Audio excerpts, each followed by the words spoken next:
Libros para informarse y para aprender, libros para entretenerse y para distraerse, libros para acompañar en la tristeza y para compartir la alegría, libros para vivir otras realidades y para experimentar más sentimientos, libros para todo y para todos. Eso es lo que encontramos en la literatura, eso es lo que encontramos en las ferias del libro y eso es lo que encontramos aquí en días feriados. Bienvenidos a esta sexta jornada de la Feria Internacional del Libro del Palacio de Minería. ¿Cómo vas, Julia? ¿Cómo va ese martes?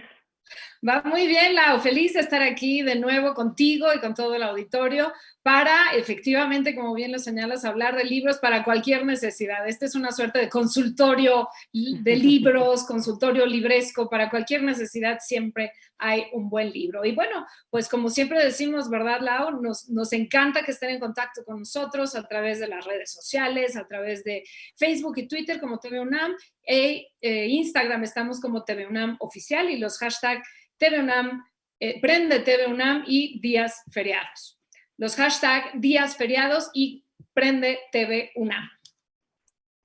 Y lanzaremos pregunta para llevarnos libros como todos los programas, así que espérense hasta el final de este programa para ver qué libro y qué pregunta estaremos lanzando el día de hoy. Pero hoy vamos a tener un programa que tiene que ver mucho con la pandemia, con la realidad, con las vacunas. Vamos a estar un poco viendo cómo la literatura enfrenta y aborda toda esta situación que estamos viviendo.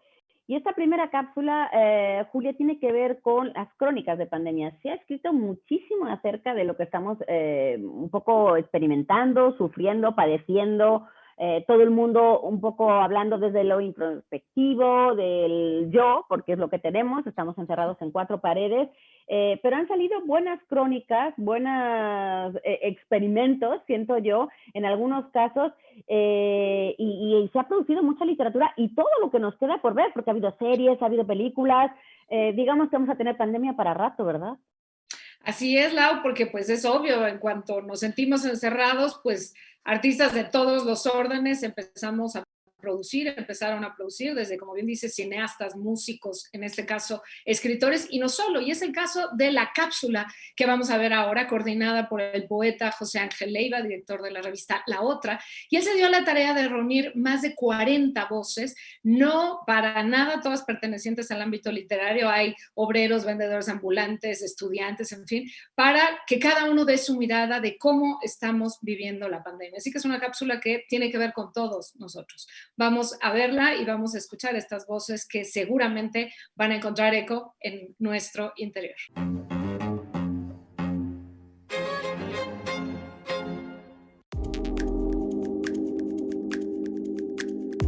Es un libro que nace justamente en el momento en que inicia el confinamiento y que las actividades de las universidades quedan detenidas, quedan paralizadas y que inmediatamente pues todos empezamos a pensar qué vamos a hacer y pensamos en lanzar una convocatoria que recogiera los testimonios y las miradas de las personas, y era una convocatoria a toda la sociedad mexicana.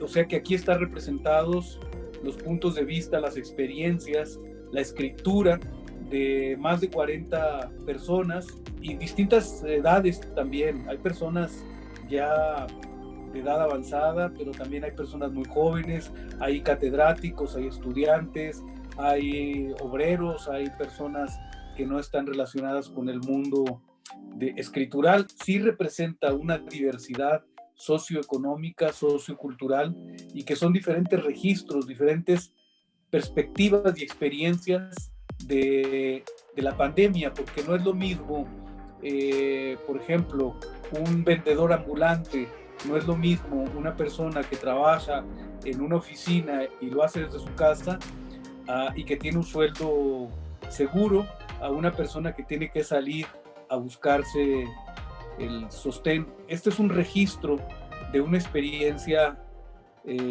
común, una experiencia que se vive de distintas maneras, que son ópticas diferentes y que es muy importante desde el punto de vista de la memoria, de lo que hicimos bien, de lo que hicimos mal. Es un libro que acaba de salir, va a estar también en formato electrónico, así es que lo podrán conseguir también en soporte electrónico, vale mucho la pena, mucho la pena leer estas miradas múltiples de mexicanos de diversa índole, de diversos niveles socioeconómicos y culturales, y acercarse a esos ejercicios también de literatura.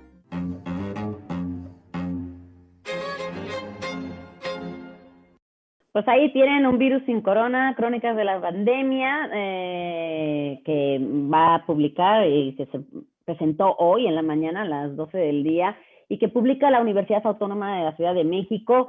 Ahí no se dice en la cápsula, pero fue una convocatoria que se lanzó a concurso y en el que se presentó un montón de gente, y durante 8 semanas, de abril a agosto de 2020, se estuvieron recibiendo este material que estuvieron revisando 8 jurados. Así que fantástico ese ejercicio de escritura y de análisis, que sin duda alguna pues definirá bastante de lo que está pasando, y posiblemente haya que hacer otra convocatoria, José Ángel, así que tengan en cuenta eso. Vámonos directamente a la poesía, porque en este programa nos encanta la poesía y me encanta estar rodeada de 2 poetas, así que Julia, dinos con quién estamos hoy. Pues estamos con muchísimo gusto de manteles largos, Lau, para recibir a una escritora, sobre todo conocida por la poesía, pero que no solo ejerce poesía, muy premiada, que ha explorado las lenguas, por ejemplo, el judeo-español, con un libro absolutamente soberbio, y que ahora está presentando una belleza total. Y me refiero, por supuesto, a Miriam Moscona y La muerte de la lengua inglesa, publicado por Almadía y Libros UNAM. Y Miriam, no nos puede dar más gusto recibirte en este programa. Seas muy bienvenida. Ay, estoy muy contenta. Muchas gracias. Siento mucha cercanía con ambas y feliz de estar conversando en un ping-pong. Exacto. Oye, Miriam, vamos a contar de este libro que es una poesía, es un cúmulo de poesías. Hay 27, digamos, personajes literarios a los que tú dedicas momentos, hechos, anécdotas, etcétera. Hay 7 partes que están constituidas como anatomía clínica, en la que haces una serie de grupos, agrupas 3 palabras, ahora nos contarás un poquito de qué consiste, y luego hay un anónimo. La primera pregunta que a mí me surge es, ¿cuál es tu relación con estos personajes que tú elegiste? ¿Qué te une a ellos? ¿Por qué están ahí? ¿Qué querías contar de ellos? ¿Qué les diriges? ¿Por qué estos 27 nombres? Bueno, antes que nada habría que unir tu pregunta al título. Se llama La muerte de la lengua inglesa, que ya lo mencionaron ustedes, pero vuelvo a ello porque yo quería escribir sobre la muerte. Y de alguna manera escribir sobre la muerte fue escribir sobre la vida. En un principio, escribir estos poemas iba para otro lado. No era un conjunto de escritores, de narradores y poetas de la lengua inglesa. Tenía yo, bueno, desde... no sé, me acuerdo, tenía un poema sobre el rey Salomón, otro sobre la Sulamita, otro sobre López Velarde, en fin. Pero digamos que con el paso del tiempo en la escritura me fui dando cuenta que tenía más escritores de lengua inglesa y me fui por ahí. Son escritores y poetas. La mayoría de ellos, no todos, los he leído de tiempo atrás. Son escritores que me han formado, que me han sacudido y que yo no intenté hacer una colección ni de poetas dipsómanos ni de poetas suicidas, pero acabó por ser un poco un conjunto de todo eso, no en todos los casos. Y cuando digo que casi todos, es porque incluso hay algunos personajes literarios en este conjunto de 27 que yo ni siquiera conocía antes de la escritura. Y pongo un ejemplo. Hay un poema dedicado a Jenny Joseph, una poeta de la que nunca había oído hablar y que investigando supe que en los años 60 en Inglaterra ella había escrito un poema sobre la vejez y ese poema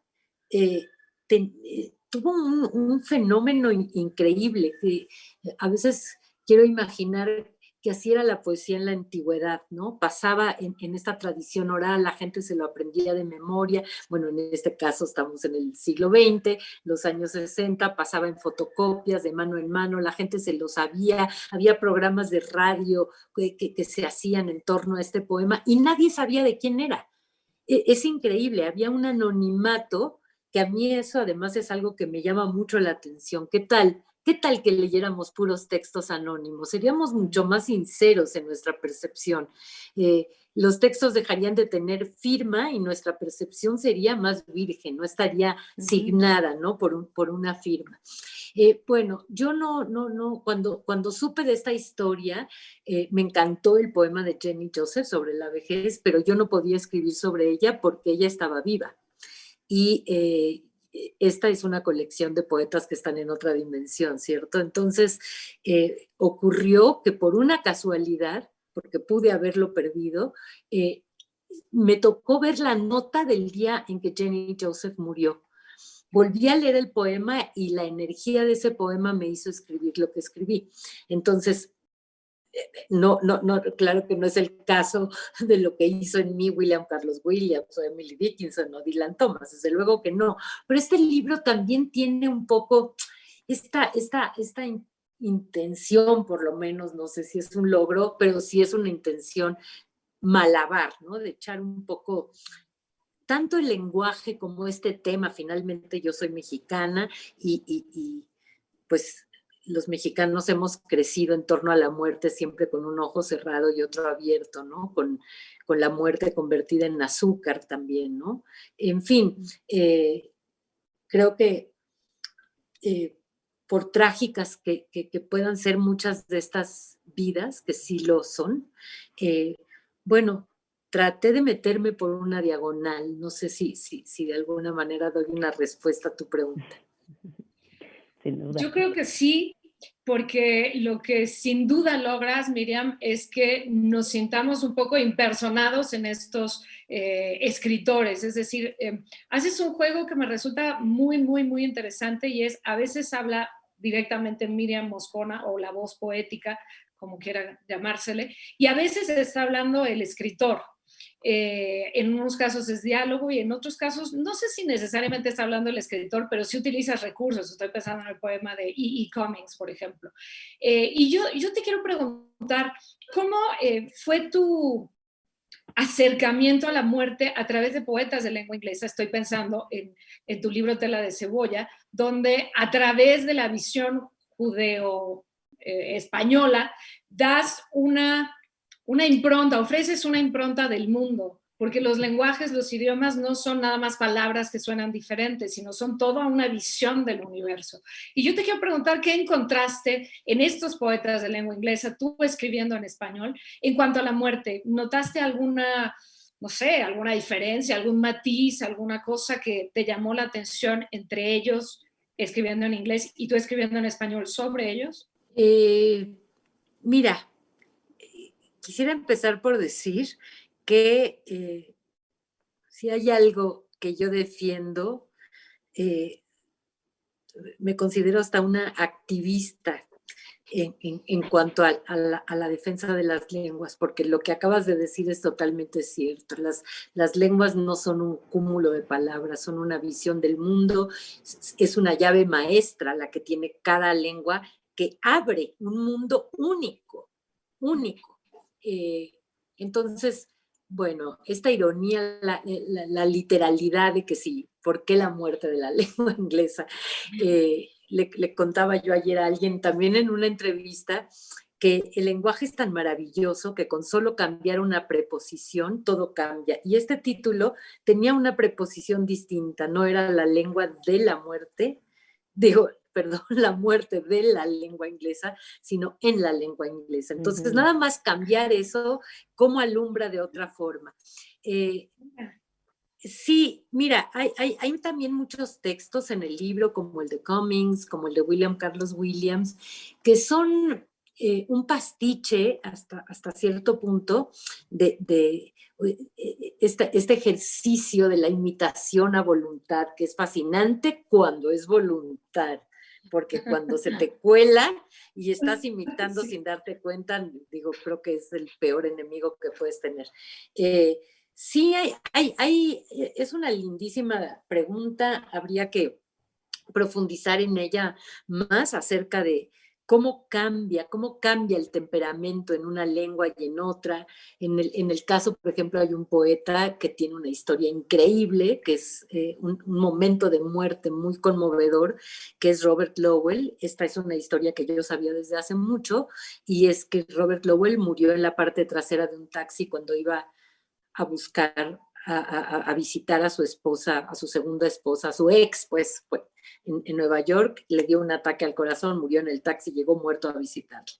Y él tiene en su obra toda una reflexión sobre escribir sobre la muerte, escribir sobre la muerte, en fin, cómo se van trenzando ciertas paradojas en cada escritor. Sí, creo que me gustó hacer esta colección. Luego alguien me hizo ver que son 27 y el 27, ¿se acuerdan cómo acabó siendo en el rock un número? De muerte.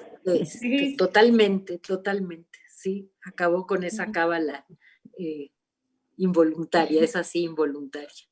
Oye, Miriam, y me gusta del libro que además de que trae como todo el arte de Magallanes, ¿no? De Alejandro Magallanes, como buen libro de Almadía, en la que hay unos retratos que hace un bastante guiño a la imagen que tenemos de ellos en muchos momentos. Me gusta el prefacio que incluye de John Donne, no sé si estoy pronunciándolo bien, que dice que toda humanidad es como un solo autor, que forman un solo volumen.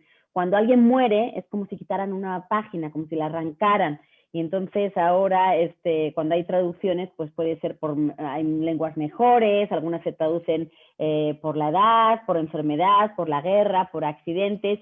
Y es un poco el juego que tú haces todo el rato, ¿no? Incluyes algunos términos en inglés, haces luego juegos de palabras. Hay uno en la que hay muchos términos con la D, ¿no?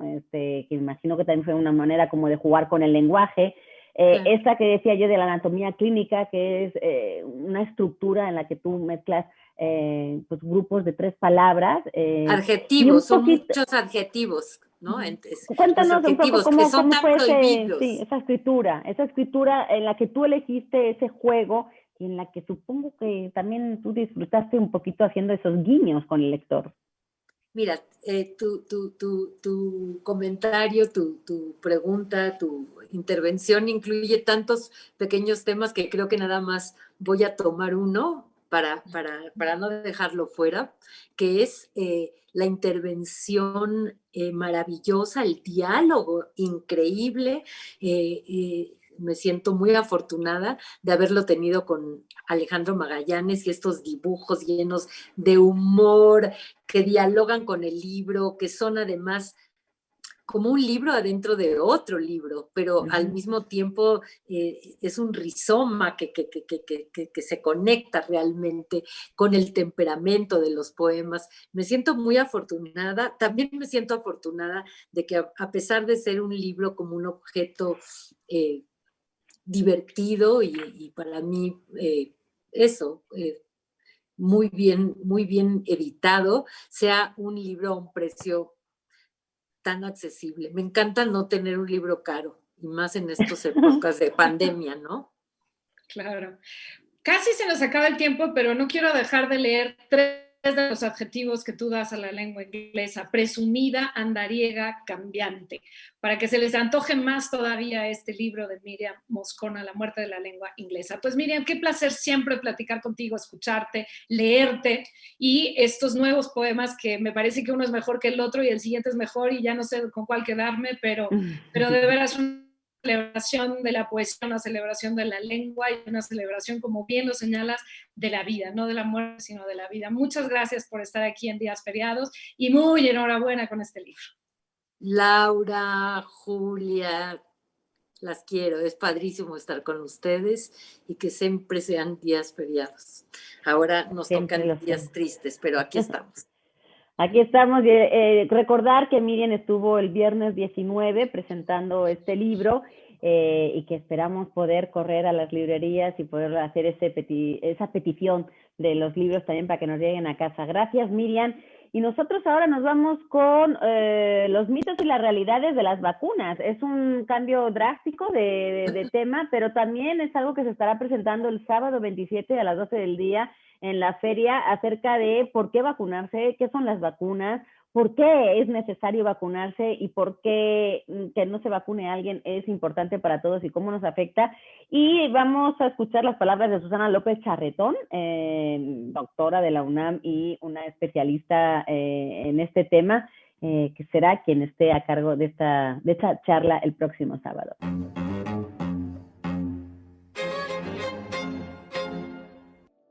Las vacunas son una manera de presentarle al organismo, al sistema inmune, el microorganismo o el virus contra el cual tienen que reaccionar. Normalmente las vacunas son virus inactivados o algún fragmento del virus que el organismo reconoce como extraño, y eso hace que se prenda la respuesta inmune y empecemos a hacer anticuerpos contra esa porción. Las vacunas no hacen daño, simplemente representan una parte del microorganismo en general. En el caso del SARS-CoV-2, todas las vacunas están haciendo que se produzca la proteína del spike, que es la proteína de afuera del virus, y eso hace que el organismo, el sistema inmune del organismo lo reconozca y haga anticuerpos. La siguiente vez que nos enfrentamos al microorganismo de verdad, digamos que nos infectamos con SARS-CoV-2, nuestros anticuerpos ya están preparados y reaccionan muy rápido, de manera que reconocen rápidamente al SARS-CoV-2, lo rodean y no dejan que nos infecte. Ahora, cuando se empiezan a vacunar millones de personas, se pueden empezar a tener algunos efectos secundarios que no se habían visto en el grupo más chiquito, que era de miles de personas. Pero lo que se ha llegado a ver hasta ahorita es lo común. 1 en 100,000 personas tienen, por ejemplo, reacciones alérgicas, en el caso de Pfizer. Eso es un número muy pequeño y muy común en las vacunas. 1 en 100,000 quiere decir muy poquito. Ahora, las personas vacunadas, todavía no sabemos si todas las personas vacunadas, sabemos que no se van a enfermar, pero no sabemos si pueden sufrir infecciones asintomáticas. Todos los vacunados tienen que seguir usando cubrebocas, ¿no? Ahora, a medida que haya más personas vacunadas, el virus va a poder circular menos y menos, y eso nos va a permitir volver a la normalidad. Pero para eso es importante que nos sigamos cuidando todos y que se vacunen todos, en México y en el mundo. O sea, de nada nos va a servir que haya partes de la población vacunadas y partes no, porque no vamos a acabar con esta circulación masiva, digamos, de virus.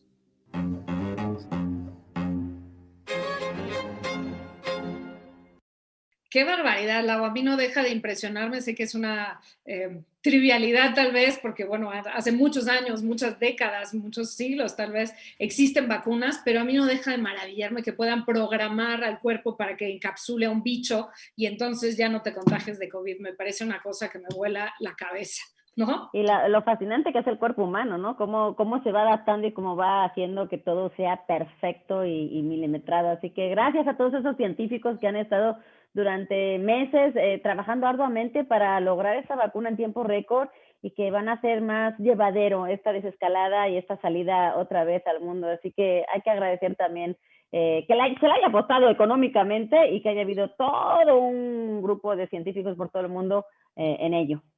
De acuerdo. Y bueno, prácticamente nos vamos, pero no sin antes regalar 3 ejemplares del libro de Miriam Moscona del que platicamos hace un rato. Esta es la edición física con una ventanita. Emily Dickinson se convierte en Mark Twain. Tenemos 3 ejemplares de este libro electrónico. Si nos contestas en el Facebook Live, ¿cuál de los libros de Miriam Moscona se llevó el premio Javier Villaurrutia? Si eres uno de los 3 primeros en contestar, te llevas el ebook, y si no, puedes ya pedir tu libro, que ya está a la venta y es una belleza de libro, ¿no, Lau? Lo que ha sido una belleza ha sido el programa que hemos tenido hoy hablando de poesía, y los esperamos aquí en TV UNAM en días feriados mañana otra vez a las 7 de la noche. Será el Día de la Bandera y aquí tendremos un día muy patriótico, así que no se lo pierdan, los esperamos. Feliz noche de martes y hasta mañana, Julia.